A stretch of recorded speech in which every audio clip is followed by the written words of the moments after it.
International Congress പ്രസ്ഥാനം കടന്നു വരികയാണ്. ഈ നാടിന്റെ ചരിത്രത്താളുകളിൽ തങ്കലിംഗാൽ ധനാലേഖനം ചെയ്യപ്പെടേണ്ട ഒരു മഹാസംഗമത്തിന് നിങ്ങളിത് സാക്ഷ്യം വഹിക്കുകയാണ്. ഇതാ ഈ വാഹനത്തിന് തൊട്ടു പിന്നാലെ അവർ കടന്നു വരികയാണ്.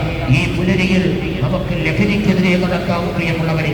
ലഹരി മരുന്നുകളുടെ അടിമത്തത്തിൽ നിന്നും ലഹരിക്കെതിരെ നടക്കാം പ്രിയമുള്ളവരെ. അതേ ലഹരി മരുന്നുകളുടെ അടിമത്തത്തിൽ നിന്നും സുബോധത്തിന്റെ സ്വാതന്ത്ര്യത്തിലേക്ക് നമുക്ക് നടക്കാം പ്രിയമുള്ളവരെ. ഇതാ കേരള പ്രദേശ് കോൺഗ്രസ് കമ്മിറ്റി സംഘടിപ്പിച്ചിട്ടുള്ള വാക്കത്തോൺ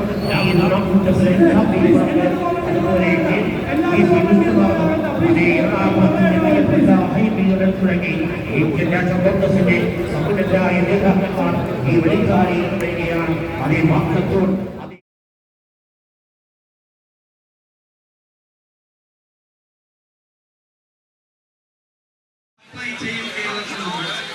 ഏത് കുഗ്രാമത്തിലും 10 മിനിറ്റ് കൊണ്ട് ഏത് സിന്തറ്റിക് ഡ്രഗും കിട്ടാവുന്ന ഒരു വലിയ സപ്ലൈ ചെയിൻ കേരളത്തിലുണ്ട്.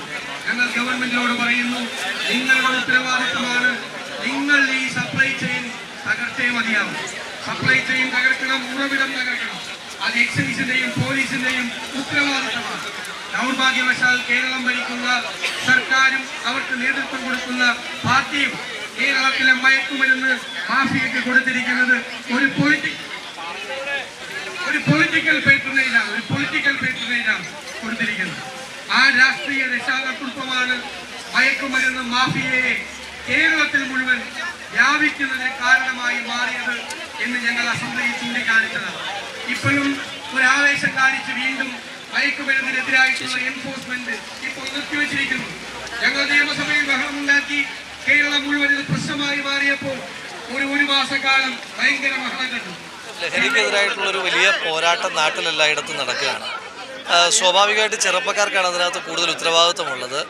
കാരണം ഇതിൻ്റെ ഏറ്റവും അധികം പഴി കേൾക്കുന്നത് ചെറുപ്പക്കാരാണ്.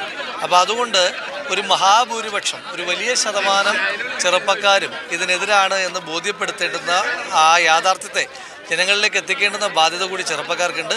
അതുകൊണ്ടാണ് KPCC ഇത്തരത്തിലുള്ള നിർദ്ദേശവുമായി മുന്നോട്ട് വന്നപ്പോൾ മഹിളാ കോൺഗ്രസിനോടും KSUവിനോടും ഒപ്പം യൂത്ത് കോൺഗ്രസും ഇതിൻ്റെ ഈ ക്യാമ്പയിൻ്റെ ക്വിറ്റ് ഡ്രഗ്സ് എന്ന ഈ ക്യാമ്പയിൻ്റെ സജീവ പങ്കാളിത്തം ഏറ്റെടുത്തു. ഏറ്റവും പുതിയ വാർത്തകളും വിശേഷങ്ങളും വിരൽത്തുമ്പിലറിയാൻ സീ മലയാളം ന്യൂസ് എല്ലാ ഡിജിറ്റൽ പ്ലാറ്റ്ഫോമുകളിലും ലഭ്യം.